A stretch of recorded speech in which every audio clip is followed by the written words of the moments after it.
Everyone, तो आज हम बात करेंगे के ड्रामा सेलिब्रिटी की। ये नेटफ्लिक्स पे रिलीज़ हुआ है, थोड़ा सा टाइम हो गया है इसको रिलीज़ हुए। और ये बेसिकली थोड़ा सा हटके ड्रामा है। ये रोमांटिक नहीं है, हिस्टोरिकल भी नहीं है,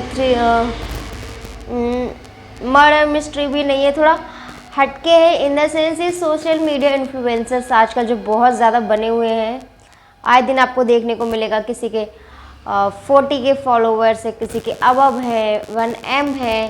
तो ये जो होड़ चल रही है सोशल मीडिया पर, उस चीज़ से रिलेटेड है कि हर पर्सन के ख्वाहिश है कि मेरे इतने फॉलोवर्स हो, मैं फेमस हो, लोग मुझे फॉलो करें।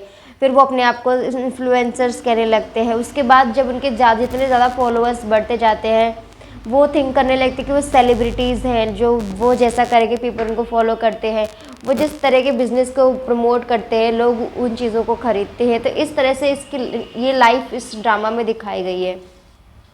तो कुछ 4-5 वुमेन हैं जिनकी लाइफ के बारे में दिखाया गया। वो सोशल मीडिया सेलिब्रिटीज़ हैं, मतलब इन्फ्लुएंसर्स, उनके फॉलोवर्स ज़्यादा हैं। तो उनका जो ग्रुप है तो उस ग्रुप को नाम दिया गया गैब्लिन सोसाइटी। तो क्या होता है, एक सो आरी एक गर्ल होती है जो रिच हुआ करती थी एक टाइम पे, लेकिन कुछ टाइम के बाद उसके फादर का जो बिज़नेस था वो डाउन हो गया, तो उस वजह से उन लोगों के पास पैसे नहीं रहे। तो वो अब इस वक्त कॉस्मेटिक्स बेचने के लिए door to door sales women का काम करती है जाके। उसको अचानक से एक दिन उसकी एक फ्रेंड मिलती है जो कि वही उसी सोसाइटी की होती है, मतलब वो उसकी स्कूल फ्रेंड थी जब वो सोआरी रिच हुआ करती थी। और तब वो लड़की रिच नहीं हुआ करती, वो सोआरी के पीछे भागती थी, देखती थी अरे ये इस तरह से है। लेकिन आज सोआरी इस कंडीशन में और वो रिच है, तो वो उसको देखती है, सोचती है कि वो बहुत रिच है। लेकिन बाद में जब उसको पता लगता है कि ये रिच नहीं है, तो वो उसको बहुत ज़्यादा उसकी रेपुटेशन मतलब नीचे करती है, उसको सही से ट्रीट नहीं करती है, उसको नीचा दिखाती है। अपने फ्रेंड्स के साथ गैदरिंग में उसको बुलाती है और उसकी इंसल्ट करती है। उसकी जो कॉस्मेटिक है उसको लाइव दिखाती है कि मेरी फ्रेंड है, ये कॉस्मेटिक बेचती है। इसके कॉस्मेटिक की जो सेल होती है वो तो इंक्रीज होती है, लेकिन जो सो आ रही है उसको थोड़ा सा ह्यूमिलिएशन फील होता है। उसको लगता है कि इसकी इंसल्ट हो रही है, कि दिखा रही है अपने आप को कि मैं इतनी बड़ी हूँ, इन्फ्लुएंसर हूँ, मैं कुछ भी कर सकती हूँ, तुम्हें मेरी मदद की ज़रूरत है। तो इस तरह से इसमें लाइव दिखाएगी कि आपस में ये जो लड़कियों का ग्रुप है, फ्रेंड्स है, लेकिन ये एक दूसरे से जलते हैं, एक दूसरे को धोखा देने के लिए कुछ भी कर सकते हैं, अपने फॉलोवर्स को बढ़ाने के लिए कुछ कर सकते हैं। जिसके फॉलोवर्स कम है वो जिसके फॉलोवर्स ज़्यादा है उसके पीछे लगा रहता है, एक दूसरे के पीछे बिचिंग करते हैं, दूसरे की बुराई करते हैं, इस तरह से होता है। तो सो आरी धीरे धीरे इनकी गैंग में आ जाती है। कैसे कि वो एक बार पार्टी में इनवाइट होती है, तो वहाँ पे एक सीन हो जाता है, तो वो उसको जवाब देती है। तो लोगों को पसंद आता है उसका आंसर कि इसकी गलती नहीं थी, ये जेन्युइन थी। तो लोग उसको धीरे धीरे करके फॉलो करना शुरू करते हैं। ऐसे करके उसके 1000 फॉलोवर्स हो जाते हैं। तो उसको थोड़ा अच्छा लगता है कि लोगों को उसका ओपिनियन अच्छा लगता है, उसको भी अच्छा लगना शुरू होता है कि फॉलोवर्स से कितना अच्छा लगता है। तो वो अपने ओपिनियन डालते हैं, तो लोगों को इस तरह से पसंद आती है। फिर उस पार्टी में एक पर्सन होता है, जैसे आपने देखा होगा कि सोशल मीडिया इन्फ्लुएंसर्स का एक मैनेजर होता है जो मैनेज करता है। तो वैसे ही एक मैनेजर होता है, वो कहता है कि तुम में पोटेंशियल है, तुम्हारे लोग तुमको फॉलो इतने करने शुरू कर देते, तो तुम्हारे अंदर पोटेंशियल है, मैंने तुमको खुद से देखा है, तो तुम मेरी कंपनी को ज्वाइन कर लो, मैं तुम्हें सब कुछ बताऊँगा कैसे क्या करना है। तो वो उसको ज्वाइन करती है, तो आपस में फिर उसके फॉलोअर्स बढ़ने लगते हैं। तो वो धीरे धीरे थोड़ा ग्रोथ पे चली जाती है। जब वो ग्रोथ पे जाने लगती है तो बाकी के जो लोग थे गैब्लिन सोसाइटी के, इसको पहले से ही नहीं पसंद करते थे, जेलस टाइप के ग्रुप थे।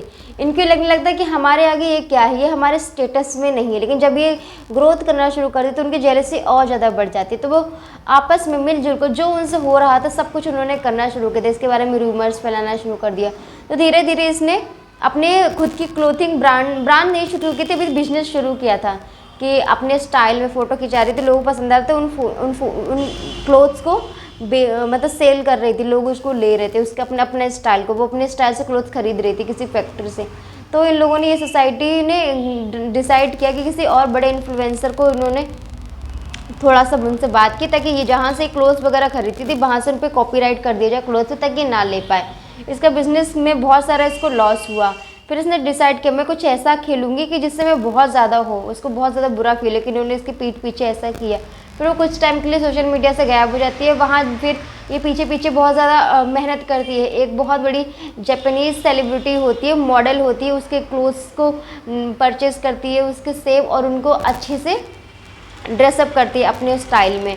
और उसके बाद जहाँ पे एक हाँ बहुत बड़ी ब्रांड का फैशन शो होता है, वहाँ पे वो जाती है और उसकी नज़र में आती है, उसके साथ फ़ोटोज़ वगैरह खींचते हुए सोशल मीडिया पे अपडेट करती है। फिर लोगों के सामने फिर से आती है कि अच्छा ये इसकी है, ये अच्छी है, और फिर अनाउंस करते हैं अपने ब्रांड के बारे में, तो लोगों को उसके ब्रांड के बारे में दिखता है, सब कुछ होता है।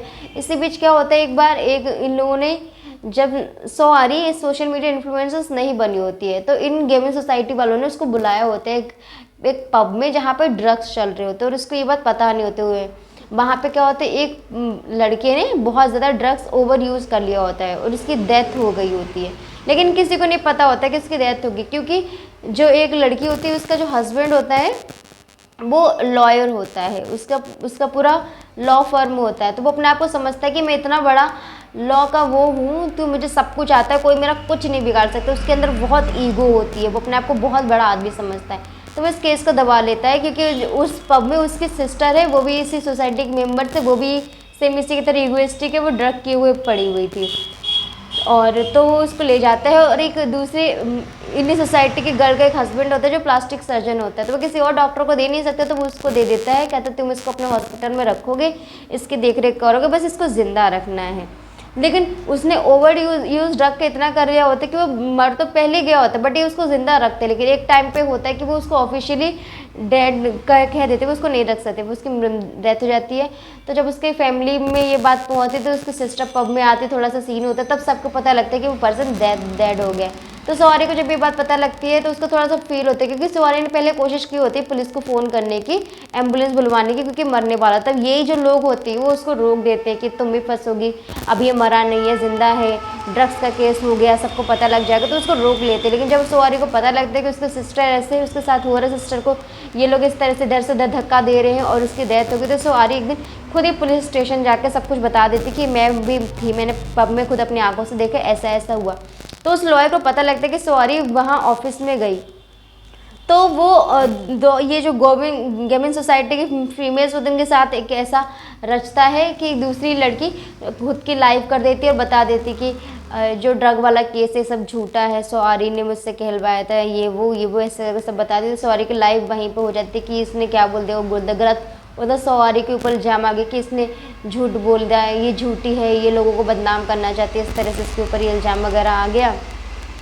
उसकी लाइफ एकदम हो गया। उसके बाद ये इतना ज़्यादा वो थी कि इसको बस जानना था कि ये लोग कौन है एंड में पीछे, तो वो अपना डेथ का नाटक करती है पब्लिक के सामने, ये दिखाती है कि उसने सुसाइड कर लिया, गायब हो जाती है सबकी लाइफ से। और लेकिन इसके पीछे वो प्लान करती रहती है कि मैं गायब हो जाने के बाद अचानक से मेरा एक सोशल मीडिया पे मेरे लाइव आएगा, तो इसकी लाइव इसकी फ्रेंड कर रही होती है, लेकिन वो एक थर्ड पार्टी ऐप के थ्रू फेस सिमिलर दिखाया जाता है कि सॉरी का फेस है, बट लाइव उसकी फ्रेंड कर रही होती है। तो पीपल को लगता है कि इन लोगों की इस गेमिंग सोसाइटी वाले डर जाते हैं कि सॉरी तो मर गई है, तो जिंदा कैसे आ गया। वो लाइव पे इन लोगों के सब, क्योंकि अब तो वो मर चुकी है लोगों की नज़रों में, तो कुछ भी बोल सकते हैं। तो लाइव पे एग्जैक्टली कहाँ से उसने स्टार्टिंग की थी अपनी सोशल मीडिया जर्नी की, कहाँ पे इसका कैसे ये सुसाइड तक पहुँची, क्या क्या इसकी लाइफ में हुआ, उस डेथ को खोलने से लेकर ये जो जितने भी सोसाइटी के लोग थे, ये लोग क्या क्या करते हैं, कैसे कैसे करते, एक दूसरे को कैसे हताश कर देते, कि दूसरे को अपने बेनिफिट के लिए दूसरे को मार भी सकते, क्या करते, सब सोशल मीडिया पे लाइव पे सब कुछ का पर्दाफाश कर देती है। तो मतलब पूरा सब कुछ अस्त व्यस्त हो जाता है वहाँ पे, पुलिस को सब कुछ एग्जैक्टली पता लगता है, लोग अरेस्ट होने शुरू हो जाते हैं एक के बाद एक।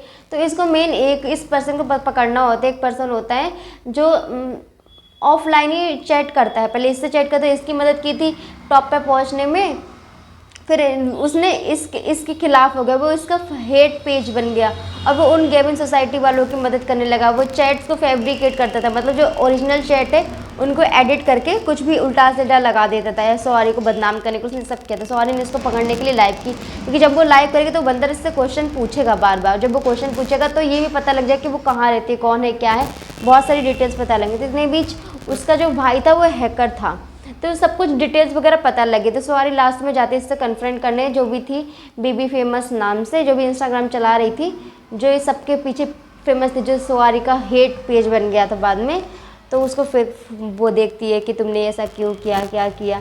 लेकिन जब एंड में पता लगता है कि रीज़न कुछ नहीं था, वो बस लड़की अपने फ़न के लिए कर रही थी, क्योंकि वो उन लोगों के साथ स्पा में काम करती थी, स्पा करती थी उन लोगों की बातें सुनती थी।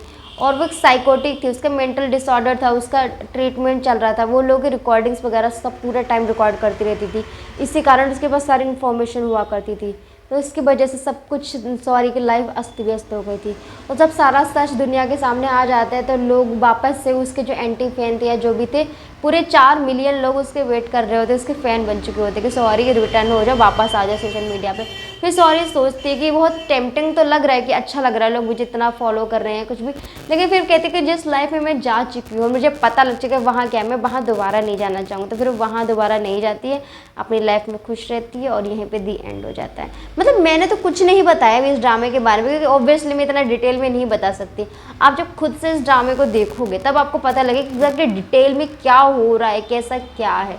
तो अगर आपको इस तरह की लाइफ देखना है कि ये जो सोशल मीडिया इन्फ्लुएंसर्स वाला है आजकल बहुत, उनकी लाइफ में क्या चलता है, वो कैसे इतनी ग्लैमरस लाइफ जीते हैं, इतने ब्रांडेड कपड़े, ब्रांडेड शूज़, पर्स वगैरह कहाँ से उनके पास आते हैं, क्या होता है, सब कुछ चलता है। ये मतलब आपको प्रॉपर देखिएगा कि इनकी इन्फ्लुएंस, वो इनके फॉलोवर्स भी बढ़ाए जाते हैं, इनकी जो एजेंसीज होती हैं वो इनके फॉलोवर्स को बढ़ाती हैं, सब कुछ पूरा एज इट इज़ आपको दिखाया जाएगा, तो आप देख सकते हैं सब। मुझे ड्रामा बहुत अच्छा लगा ये। और रेटिंग की बात करें तो वैसे तो मैं पूरा ओवरऑल इसको 10 आउट ऑफ 10 रेटिंग दूंगी इस हिसाब से। अब वो तो अपने अपने उसके पसंद के हिसाब से कि आपको किस तरह के एपिसोड पसंद है, लेकिन अगर आप इसके कंटेंट के हिसाब से, जिस तरह का इसका कंटेंट है, इसी कंटेंट के हिसाब से आप अगर इसको देखते हैं तो ये just up to the mark 10 out of 10।